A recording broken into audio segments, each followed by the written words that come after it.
Selamat siang semua. Apa kabar siang ini? Baik. Ya. Tadi sudah berdoa ya? Ya. Hari ini kita masuk ke mata kuliah biologi dasar.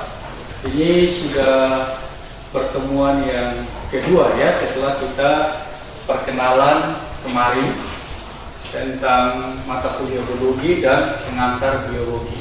Sekarang kita akan masuk ke materi pokok pada biologi dasar ini. Ya, materi pokoknya pada pertemuan kali ini adalah tentang sel. Saya tunjukkan dulu RPS-nya. Nanti di sana akan ditunjukkan apa saja yang kita pelajari, ya. Kemudian kemampuan akhir apa yang akan kita peroleh. Nah, di sini sudah saya tampilkan di RPS ini ya. Jadi nanti diharapkan itu ya, mahasiswa mampu ya, memahami atau menjelaskan sejarah penemuan tentang sel. Terus mampu menjelaskan konsep dan teori sel, gitu ya. Lalu yang berikutnya materi tentang komponen kimia. Nah, di situ mahasiswa diharapkan mampu menjelaskan tentang komponen kimia daripada sel. Ya. Lalu yang berikut mampu memahami dan menjelaskan struktur sel. Jadi nanti ada bagian-bagian sel dan bagian-bagian sel itu punya fungsinya. Itu diharapkan mahasiswa mampu memahami, menjelaskan bagian-bagian sel dan fungsi daripada sel itu. Nah, lalu yang berikut mampu memahami pembelahan sel, ya. Terus memahami dan menerapkan sistem transportasi sel dalam kehidupan sehari-hari. Jadi nanti untuk menerapkan ini kita punya sesi praktikum, tapi itu nanti di pertemuan berikutnya ya. Nah, untuk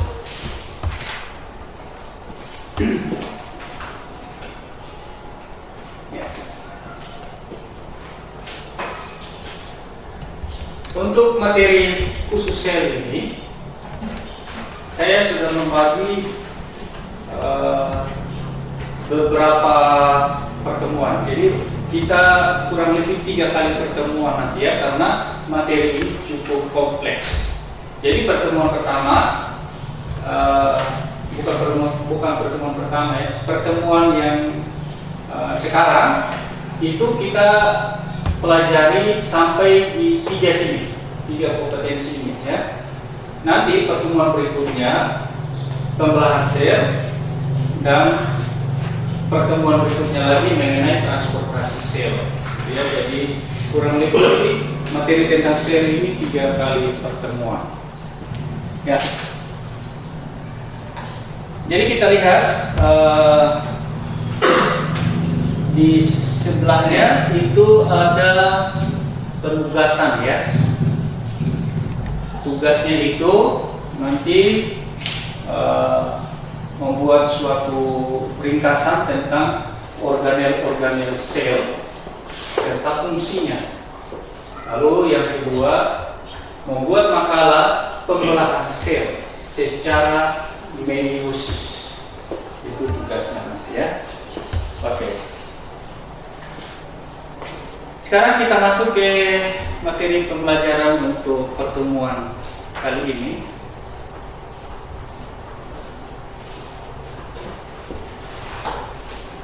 Ya. Tentang sel ya. Kita lihat sel ini untuk kali ini apa yang kita akan pelajari. Ini seperti di RPS ya, seperti pada RPS.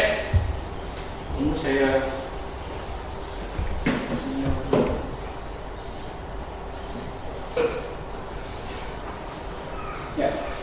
seperti yang ditunjukkan pada LPS, ini juga saya tulis ulang. Pokok bahasannya yang kita akan pelajari yaitu sejarah sel, konsep dan teori sel, lalu komponen kimia sel, lalu struktur sel, bagian-bagian sel dan fungsinya, gitu ya. Ya, ini kompetensi yang diharapkan. Tadi sudah dijelaskan ya. Mahasiswa mampu menjelaskan sejarah penemuan sel dan teori sel, lalu menjelaskan komponen kimia sel, lalu yang terakhir memahami dan menjelaskan struktur sel dan fungsinya. Ya, ini sebagai pengantar kita lihat. Nah, organisme ya, itu dibangun oleh beberapa komponen penyusunnya, gitu ya. Contohnya ini manusia, ya. Jadi manusia ini tidak berdiri langsung jadi plot begitu ya, tetapi itu dibangun atau disusun oleh beberapa bagian-bagian ya. Bagian yang pertama itu disusun oleh sistem organ. Lalu organ ini disusun oleh sistem organ ini disusun oleh organ. Kelihatan ya di sini ya. Organ ini disusun oleh jaringan. Jaringan ini disusun oleh sel. Sel tersusun atas organel sel. Itu yang nanti akan menjadi tugas penulisan organel. Lalu organel ini tersusun atas makromolekul. Makromolekul terdiri dari molekul dan molekul terdiri dari atom. Kalau dalam fisika, atom ini dibagi lagi. Ada proton, neutron, positron, ya, dibagi lagi. Nah, kalau kita lihat di sini, dalam biologi itu adalah ilmu yang mempelajari organisme yang hidup, gitu ya. Jadi kalau kita lihat dari sini, mulai dari sel ke arah sini, itu adalah bagian yang memiliki fungsional yang hidup, gitu ya.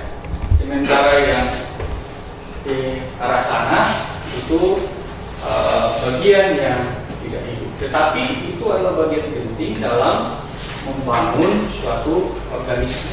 Sehingga dalam biologi biasanya materi dasar, materi awal yang diberikan itu adalah sel. Jadi kita akan mulai mempelajari biologi mulai dari sel, gitu ya. Nah, nanti mengenai sel ini kita akan mempelajari organelnya, karena di dalam sel itu ada beberapa organel penting. Tentu saja kita akan mempelajari ini, ya. Nah, penyusun dari sel ini, organel ini ada molekul. Itu juga nanti yang kita akan singgung dalam pertemuan ini, gitu ya. Oke. Nah, kita mulai dulu dari sejarah sel. Jadi perkembangan ilmu biologi sel saat ini itu tidak lepas dari peran ilmuwan biologi dulu yang memulai penelitian tentang sel, ya. Nah, kita lihat adalah Robert Hooke, ya. Kelihatan ya di situ, Robert Hooke, ya. Nah, apa yang dilakukan Robert Hooke ini? Dia menggunakan loupe, kaca pembesar, ya, kaca pembesar. Dia mengamati suatu irisan atau gabus dari tumbuh-tumbuhan, ya. Jadi dia ambil bagian dari tumbuh-tumbuhan, irisan gabus, dia amati menggunakan mikroskop, kaca pembesar, ya. Dia mengamati menggunakan loupe atau kaca pembesar. Apa yang dia lihat di situ? Yang dilihat pada gabus menggunakan loupe itu seperti pada gambar itu, ya. Dia melihat bahwa di dalam irisan tipis itu, ya, terdapat ruang-ruang kecil, apartemen ya, kompartemen kecil atau ruang-ruang kecil. Kita lihat ini ya, ruang-ruang kecil. Dan menurut Robert Hooke dalam bahasa Latin disebut sebagai selula.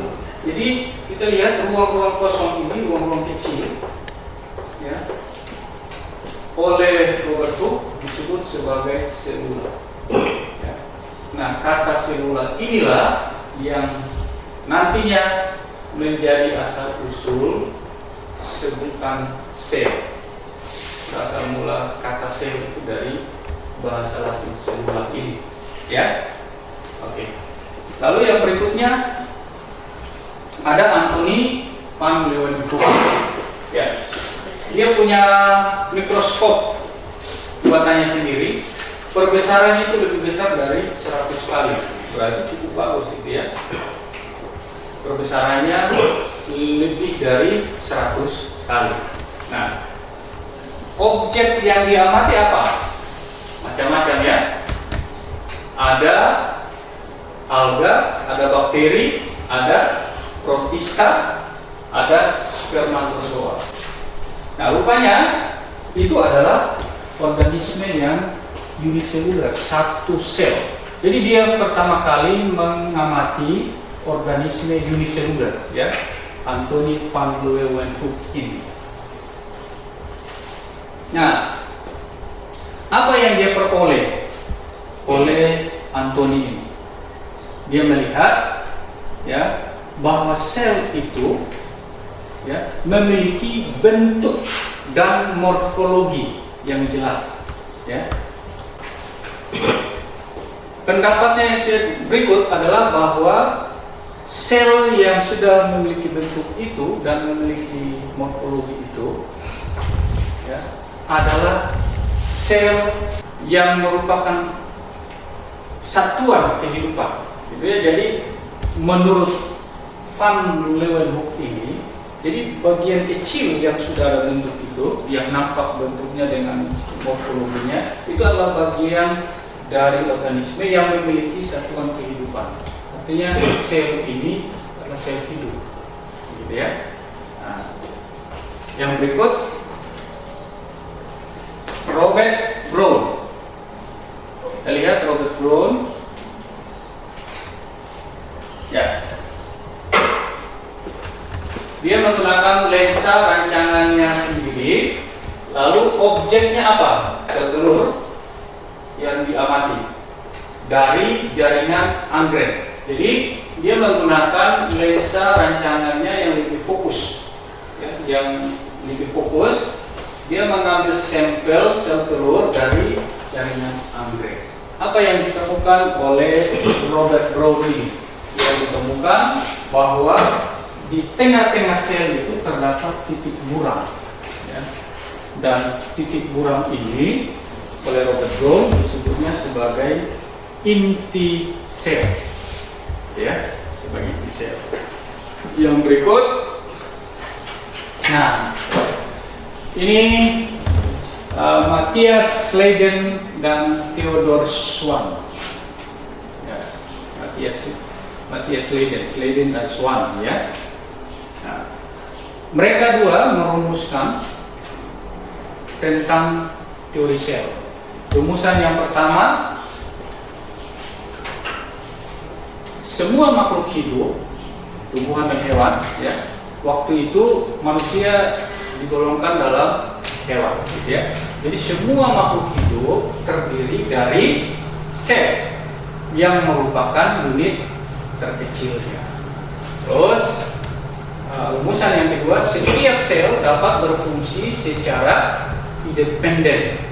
Independen ini artinya satu sel ini bisa diambil, masukkan di dalam laboratorium misalkan, itu sel bisa tetap hidup kalau dikondisikan sesuai dengan inangnya. Artinya bisa independen, ya, gitu ya, berfungsi secara independen, tetapi juga dapat berperan sebagai bagian integral makhluk hidup. Itu rumusan yang dikemukakan oleh Leiden dan Schwann.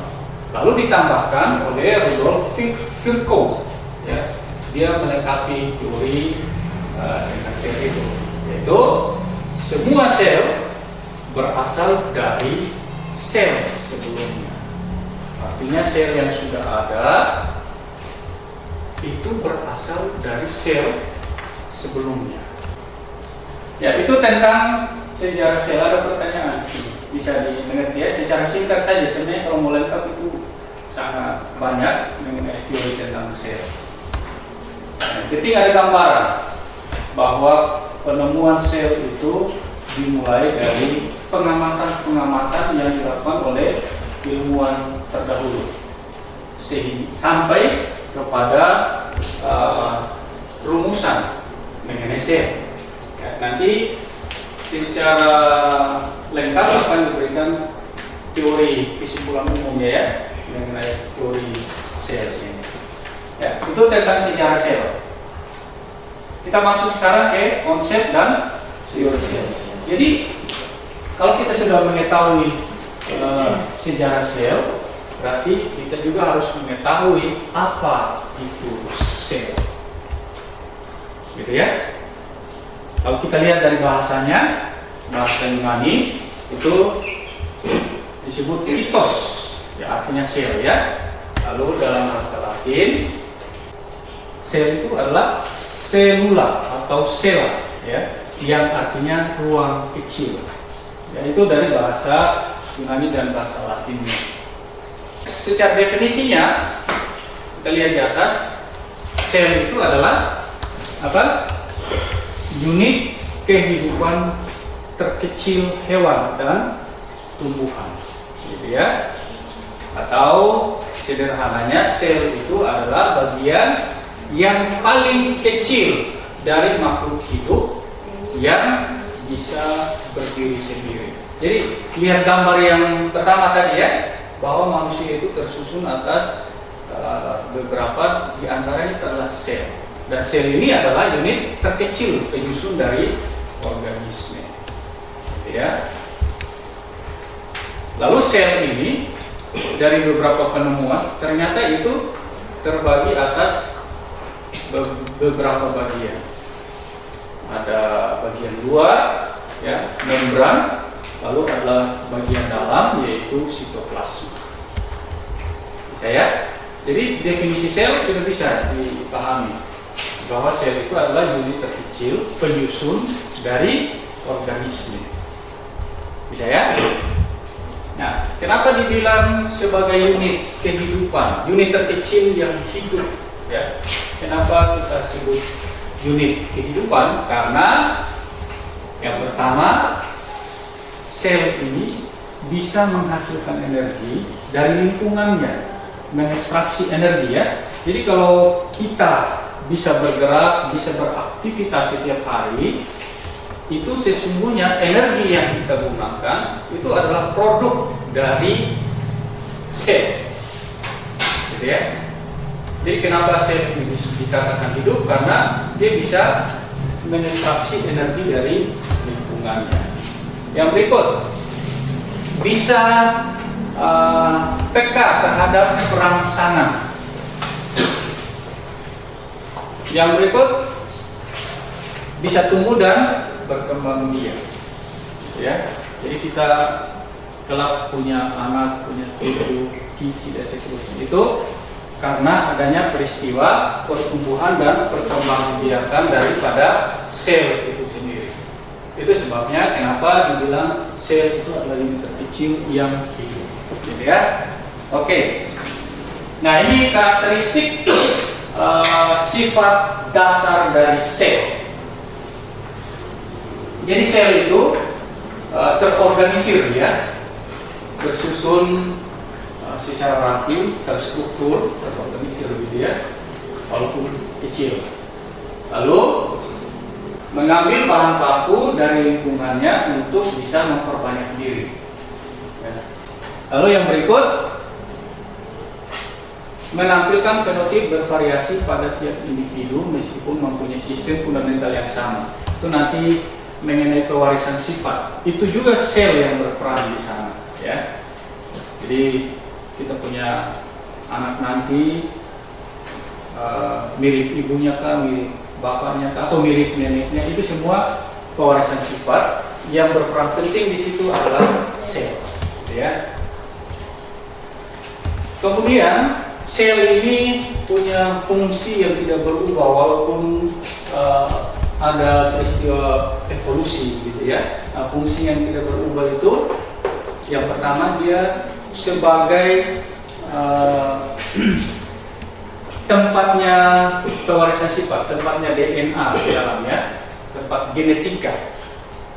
Lalu yang berikut, dia memproduksi dan menggunakan ATP untuk menyelenggarakan aktivitas kehidupan.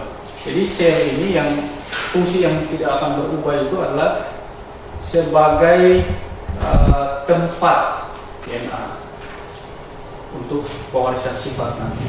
Lalu yang tidak akan berubah, dia tetap menjadi dapur untuk menghasilkan energi untuk aktivitas hidup sehari-hari.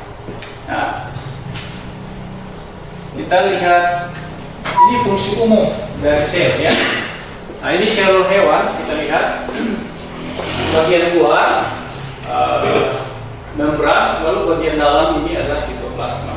Di dalam ini adalah organel. Ini adalah inti sel, ya. Nah, fungsi umumnya itu tidak lain dilakukan oleh membran dan juga oleh organel di dalam sitoplasma ini. Kita lihat yang pertama. Fungsi yang pertama yaitu kontrol terhadap pertukaran zat. Jadi nanti zat ada yang masuk, ada yang keluar. Nanti dilakukan oleh membran ini. Itu fungsi umum dari sel. Ya, namanya unit yang hidup, unit terkecil yang hidup, sudah pasti dia membutuhkan asupan. Ya, nanti dari hasil reaksi itu, hasil reaksi asupan, zat-zat kimia dia yang masuk ke dalam akan menghasilkan sisa-sisa, dan sisa itu harus dikeluarkan. Itu nanti di bagian pertemuan berikut, transportasi pada sel.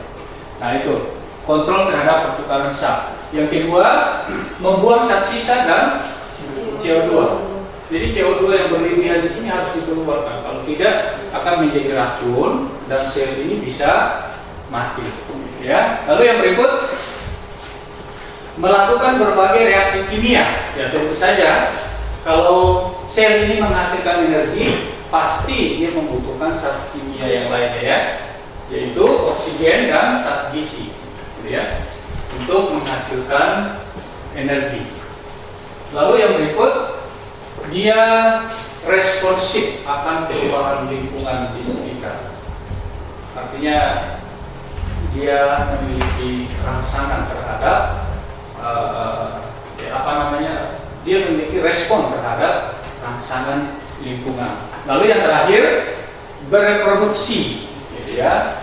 Jadi kalau misalkan ada luka bisa sembuh karena ada sel yang menggantikan sel yang rusak tadi, gitu ya.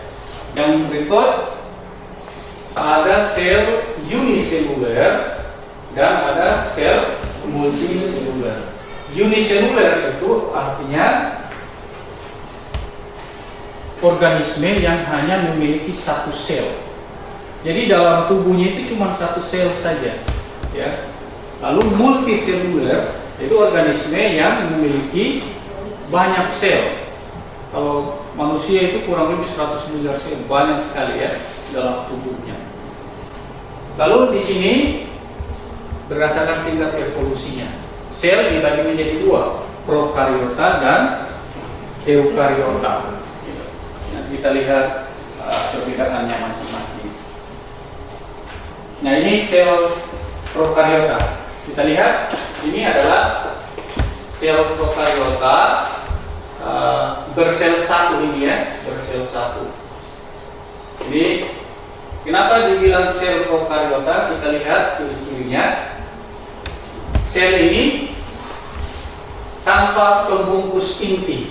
Kalau kita lihat tadi yang gambar yang saya tunjukkan gambar ini. Nah, kalau kita lihat yang ini, di sini kan intinya ini yang besar, ya, ada pembungkusnya, betul, ya. Pada sel prokariota ini intinya ini tidak memiliki pembungkus, jadi dia langsung menyatu dengan sitoplasma. Itu cirinya sel prokariota. Lalu yang berikut, materi DNA membentuk struktur nukleotida. Jadi kalau kita lihat di sini, ini nukleotida sudah seperti benang-benang halus, sudah nampak gitu ya. Tapi pada sel jenis multiseluler itu nanti pada proses pembawahan sel ada tahapannya, kapan dia berubah menjadi benang-benang halus.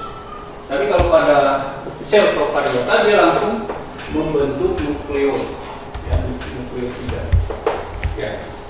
Yang berikut, ciri yang berikut, umumnya membran plasma dilengkapi dengan dinding sel. Nah, ini ada dinding selnya juga ya. Nah, contoh hewan bersel satu, eubakter dan archaea, ya, bakteri. Ya. Berikut sel eukariot. Nah, sel eukariot ini tadi pada prokariot tidak memiliki pembungkus inti ya. Pada sel eukariot memiliki pembungkus inti ya. Jadi ada membran, lalu di dalam membran itu ada sitoplasma di mana terdapat organel-organel yang jelas ya. Nah, fungsi membran internal atau membran sitoplasma ini ada fungsinya. Nanti saya bagikan filenya, bisa dibaca saja. Nah, ini secara visual perbedaan sel eukariota dan prokariota.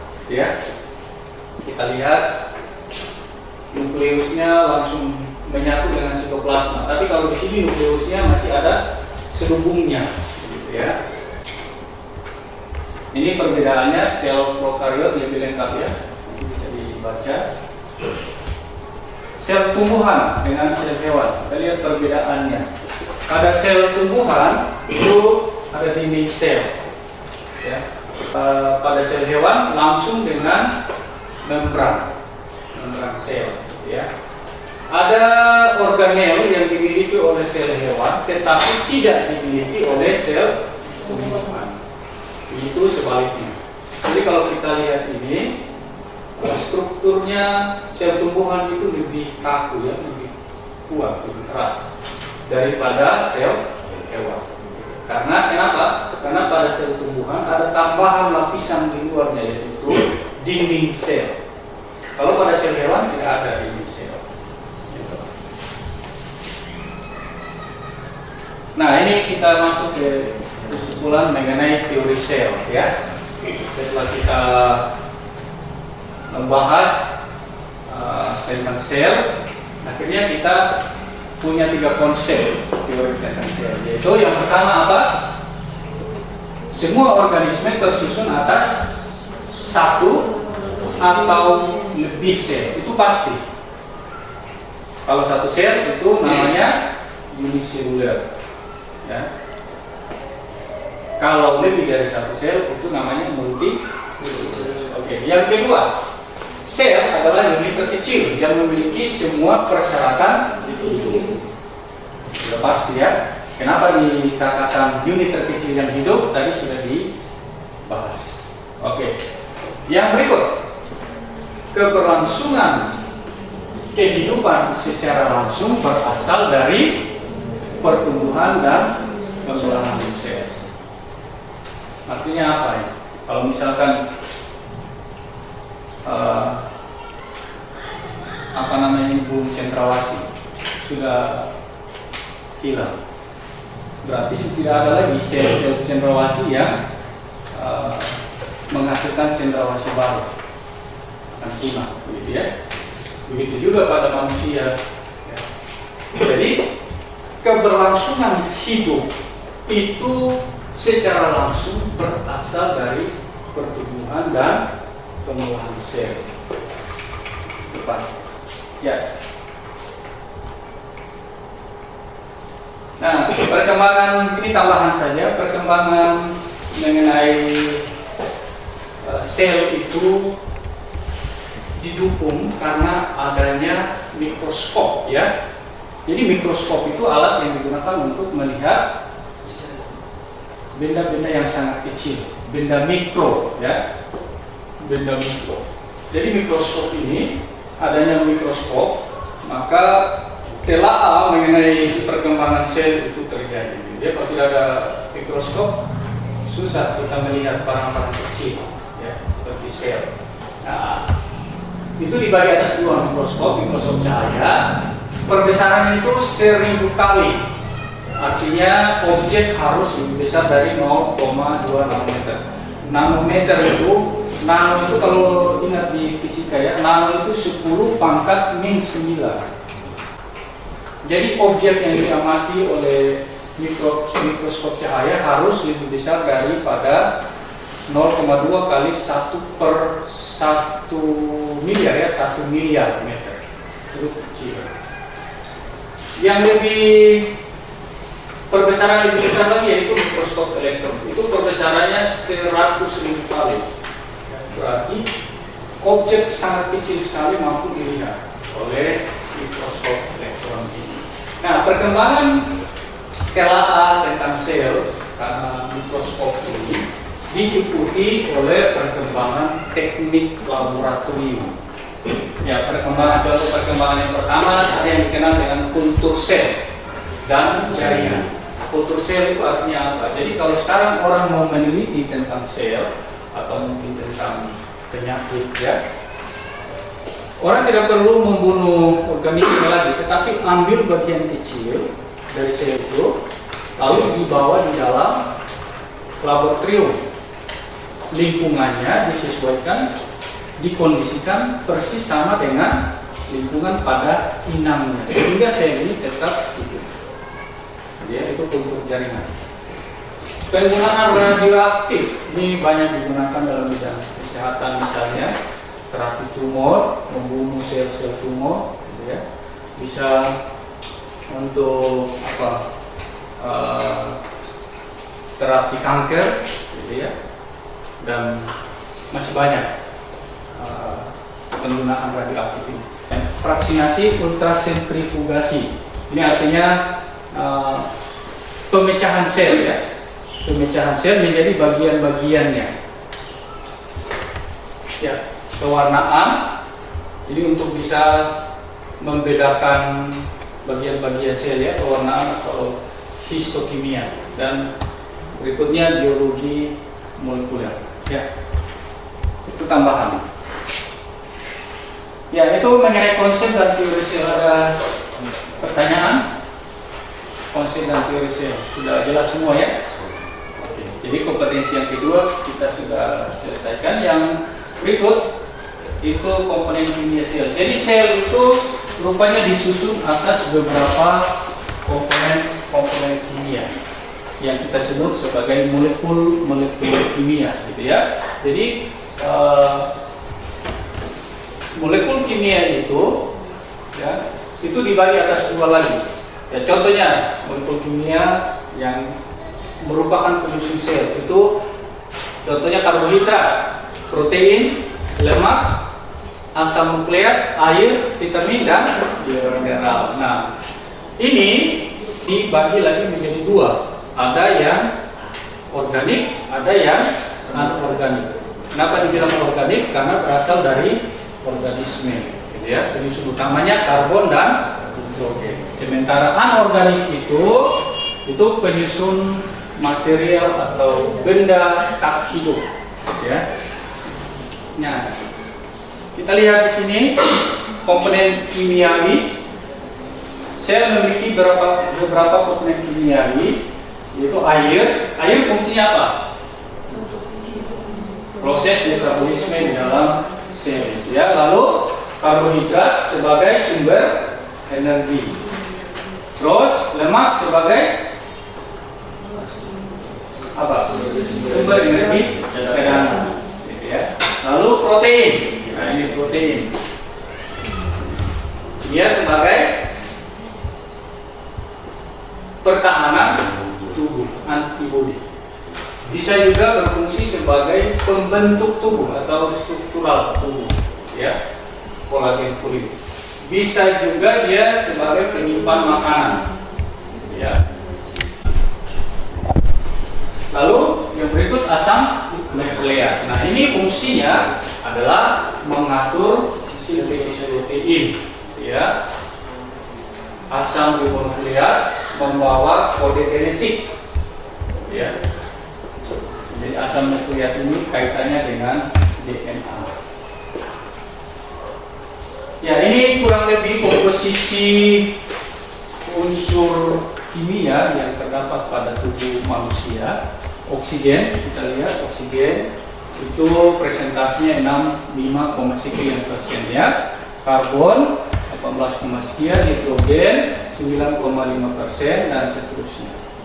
Itu penyusun unsur-unsur kimia yang terdapat pada tubuh manusia. Nah, ini tambahan lebih lengkap ini ya. Karbon ini sumber saya ambil dari sumber lain.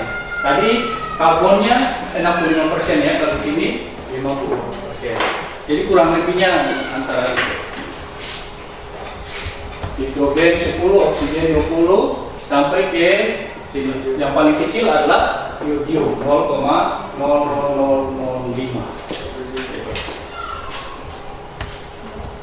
Lalu ini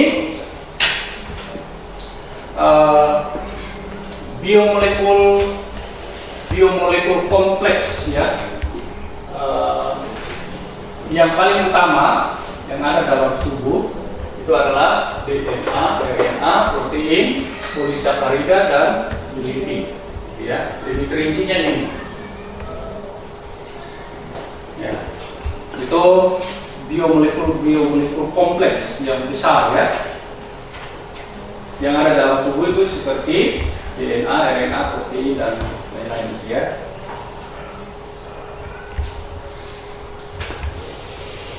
Nah, ini komponen utama penyusun tubuh terdiri atas air, protein, lemak, mineral dan karbohidrat. Ya. Nah, itu presentasi juga sudah tercantum di situ. Nah, coba kita lihat satu persatu. Karbohidrat itu dibentuk oleh sel-sel yang memiliki hijau daun.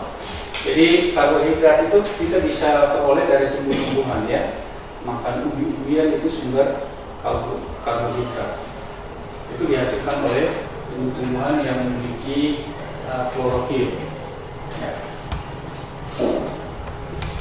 Karbohidrat ini dibagi atas tiga. Ada yang sederhana, ada yang rantai pendek, ada yang rantai panjang. Ya, ya pada umumnya sebagai sumber energi. Ya, berdasarkan struktur ikatan kimianya dibagi atas tiga. Ada monosakarida, disakarida, dan polisakarida. Itu penjelasan mengenai karbohidrat. Nah, ini kita lihat fungsi dari karbohidrat sebagai sumber energi ya. Lalu karbohidrat juga dapat berfungsi sebagai pembentuk struktur tubuh. Misalnya pada sel tumbuhan ya, selulosa. Ini bagian yang keras pada tumbuhan. Komponen utama pada dinding sel. Ya, ini struktur kimianya karbohidrat. Ya. Itu terdiri dari unsur A, nitrogen, oksigen, dan karbon. Lalu yang berikut, lemak dibangun oleh gliserol dan asam lemak. Mempunyai sifat tidak larut dalam air ya. Tentu kalau lemak taruh di air ya dia tidak akan menyatu ya. Tidak bisa larut ya. Fungsinya sebagai komponen utama membran plasma. Jadi membran plasma dari sel itu juga terbuat dari lipid ya, lemak. Pembentukan hormon prekursor ya, prekursor senyawa yang mendahului senyawa lain, hormon seperti hormon seksual. Lalu berperan sebagai vitamin. Jadi ada vitamin yang larut pada lemak, yaitu ATP ya. Lalu berperan sebagai cadangan energi. Lalu yang terakhir sebagai insulator. Ya. Insulator itu artinya dia mampu menjaga suhu tubuh tetap stabil, gitu ya. Berada pada kondisi normal. Kalau tidak ada lemak, ya dia rentan sekali dipengaruhi oleh suhu lingkungan. Tapi karena ada lemak mengkondisikan tubuhnya supaya kita berada pada kondisi normal, gitu ya. Nah, ini struktur kimia dari lemak. Jadi ada kepala, lalu ada dua kaki. Kepala ini sifatnya hidrofilik, ya. Lalu kaki ini hidrofobik. Hidrofobik itu fobia, ya. Fobia itu artinya tidak suka air. Kalau kepalanya hidrofilik, suka air, larut dalam air, ya. Kalau dua kakinya tidak larut pada air. Nah, berikut protein. Ini komponen utama semua benda hidup pasti ada proteinnya, ya. Dan ini molekul yang memiliki struktur kimia paling kompleks, paling besar, ya. Karena di dalamnya ada karbon, hidrogen, oksigen, nitrogen, dan kadang-kadang ada sulfur serta fosfor. Karena itu disebut ini molekul yang kompleks, yang cukup besar, ya. Nah, perannya sebagai katalik dan mekanik. Kita bilang katalik berperan ditunjukkan oleh enzim. Katalik itu mempercepat reaksi kimia, ya. Nanti ditunjukkan oleh enzim. Sedangkan mekanik diperankan pada protein otot. Jadi otot ini mengandung protein, ya, sebagai fungsi mekanik dan fungsi-fungsi lainnya, ya. Nah, ini struktur senyawa protein memang cukup kompleks tadi, ya, terdiri dari beberapa unsur. Lalu asam nukleat. Ada dua macam asam nukleat, yaitu RNA dan DNA. Fungsinya adalah mengontrol aktivitas sel dan membawa informasi genetik. Jadi fungsi utama dari asam nukleat, ya, mengontrol aktivitas sel dan pewarisan sifat. Ini struktur daripada asam nukleat, yaitu mengenai kimia, unsur-unsur kimia penyusun tubuh. Kurang lebih kalau pada tubuh manusia tadi ada air, protein, karbohidrat, lipid, lemak atau lipid, terus asam nukleat. Nah, masing-masing molekul ini disusun oleh unsur-unsur yang lebih kecilnya lagi. Ada karbon, ada oksigen, ada nitrogen, ya, ada sulfur, ada fosfor, dan lain-lain. Ya, sedikit lagi ini untuk menyelesaikan. Nah, ini sel, dan sel hewan. Kita masuk pada bagian-bagian ini, ya, bagian-bagian sel, bagian-bagian sel.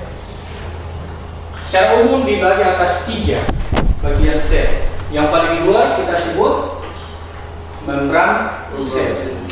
Bagian dalam, ya, yang kurang lebih isinya air, bentuknya tidak terlalu cair tapi kayak macam jelly, gitu, ya. Itu disebut dengan sitoplasma. Di dalam sitoplasma ini ada, ini perhatikan, itu yang disebut dengan organel sel, ya. Ada bagian yang besar yaitu inti sel. Itu jadi sel ini terbagi atas 3 bagian utama: membran sel, bagian dalamnya sitoplasma, lalu di dalam sitoplasma ada organel sel. Ya, nanti kita akan bahas satu persatu mengenai bagian-bagian daripada sel, ya. Sementara organel sel itu akan menjadi tugas kalian, ya. Ya. Membran plasma ini nanti kita akan lebih jauh membahasnya di pertemuan berikut, ya. Saya pikir itu dulu mengenai materi tentang sel. Belum selesai di sini, kita masih ada pertemuan berikut, ya, untuk membahas mengenai sel ini. Ya. Ada pertanyaan yang kita sudah pelajari tadi? Ada pertanyaan? Tidak ada? Ya, oke. Kalau begitu, mengenai bagian-bagian pada sel nanti kita akan bahas di pertemuan berikutnya beserta fungsinya, begitu ya. Ya, saya pikir itu dulu pertemuan kita hari ini. Ingat, tadi saya sudah dari awal saya sudah tunjukkan tugasnya ya, yaitu mengerjakan organel daripada sel serta fungsinya, gitu ya. Nanti tugas itu bisa ditunjukkan pada pertemuan berikutnya. Ya, begitu. Sampai jumpa. Tuhan memberkati.